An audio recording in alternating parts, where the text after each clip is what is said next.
The seven trumpets, Revelation chapter 11, verses 2 to 12.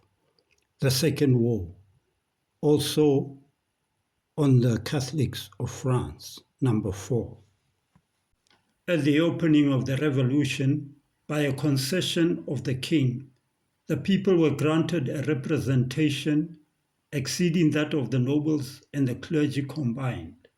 Thus the balance of power was in their hands, but they were not prepared to use it with wisdom and moderation.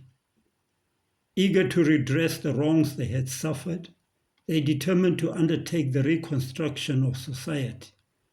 An outraged populace, whose minds were filled with bitter and long-treasured memories of wrong, resolved to revolutionize the state of misery that had grown unbearable and to revenge themselves upon those whom they regarded as the authors of their sufferings.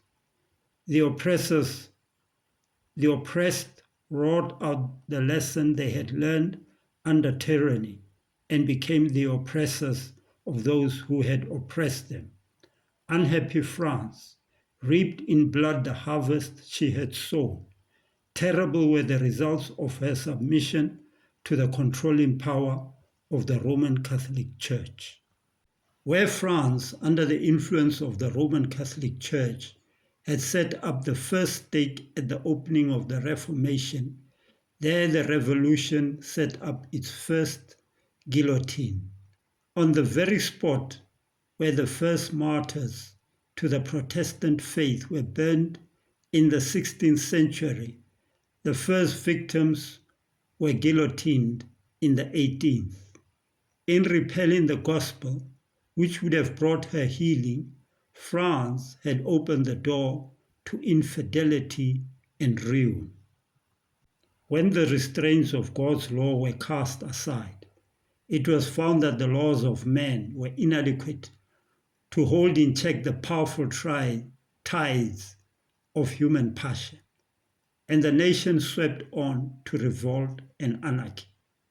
The war against the Bible, inaugurated in an era which stands in the world's history as the Reign of Terror. Peace and happiness were banished from the homes and hearts of men. No one was secure. He who triumphed today was suspected, condemned tomorrow. Violence and lust held undisputed sway. Clergy, king, and nobles were compelled to submit to the atrocities of an excited and maddened people.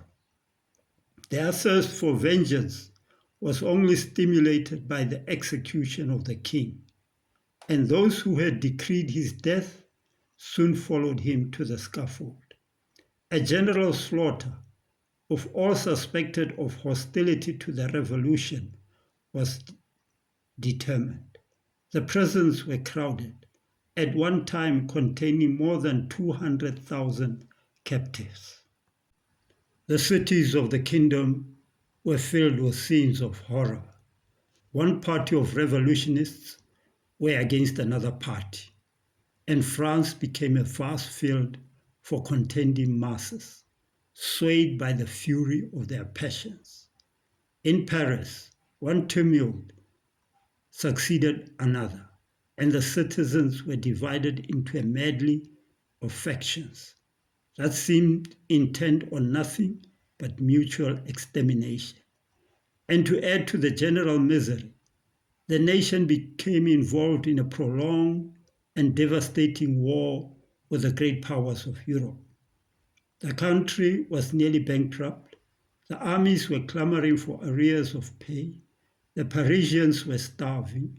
The provinces were laid waste by the brigands, and civilization was almost extinguished in anarchy and license. All too well, the people had learned the lessons of cruelty and torture, which the Roman Catholic Church had so diligently taught. A day of retribution at last had come. It was not now the disciples of Jesus that were thrust into dungeons and dragged to the stake. Long ago these had perished or been driven into exile. Unsparing Rome now felt the deadly power of those whom she had trained to delight in deeds of blood. The example of persecution, which the clergy of France had exhibited for so many ages, was now retorted upon themselves with signal vigor. The scaffolds ran red with the blood of the priests. The galleys and prisons, once crowded with Huguenots, were now filled with their persecutors. Chained to the bench and toiling at the oar, the Roman Catholic clergy experienced all those woes which their church had so freely inflicted on the gentle heretics. Then came those days when the most barbarous of all codes was administered by the most barbarous of all tribunals, when no man could greet his neighbors or say his prayers without danger of committing a capital crime, when spies lurked in every corner, when the guillotine was long and hard at work every morning, when the jails were filled as close as the holds of a slave ship, when the gutters ran foaming with blood into the river Seine, while the daily wagons of victims were carried to their doom through the streets of Paris, the proconsuls whom the sovereign committee had sent forth to the departments reveled in an extravagance of cruelty unknown even in the capital. The knife of the deadly machine rose and fell too slow for the work of slaughter. Long rows of captives were mowed down with grape shot. Holes were made in the bottom of crowded barges. The cities of Lyons were turned into a desert. At Arras, even the cruel mercy of a speedy death was denied to the prisoners. All down the Loire, from Somme to the sea, great flocks of crows and kites feasted on naked corpses, twined together in hideous embraces. No mercy was shown to sex or age.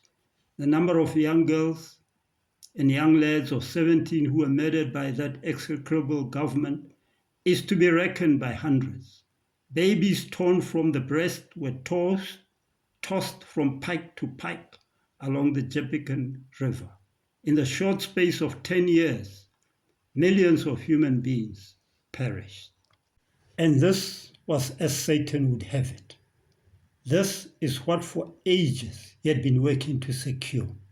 His policy is deception from first to last, and his steadfast purpose is to bring woe and wretchedness upon man, to deface and defile the workmanship of God, to mar the divine purposes of benevolence and love, and thus cause grief in heaven. Then, by his deceptive arts, he blinds the mind of men and leads them to throw back the blame of his work upon God, as if all this misery were the result of the Creator's plan. In like manner, when those who have been degraded and brutalized through his cruel power achieve their freedom, he urges them onto excesses and atrocities. Then this picture of unbridled license is pointed out by tyrants and oppressors as an illustration of the results of liberty.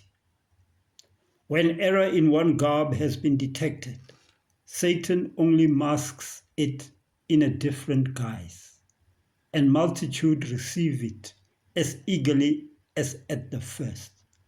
When the people found that the Roman Catholic religion is a deception, and he could not through this agency lead them to transgression of God's law, he urged them to regard all religion as a cheat and the Bible a fable.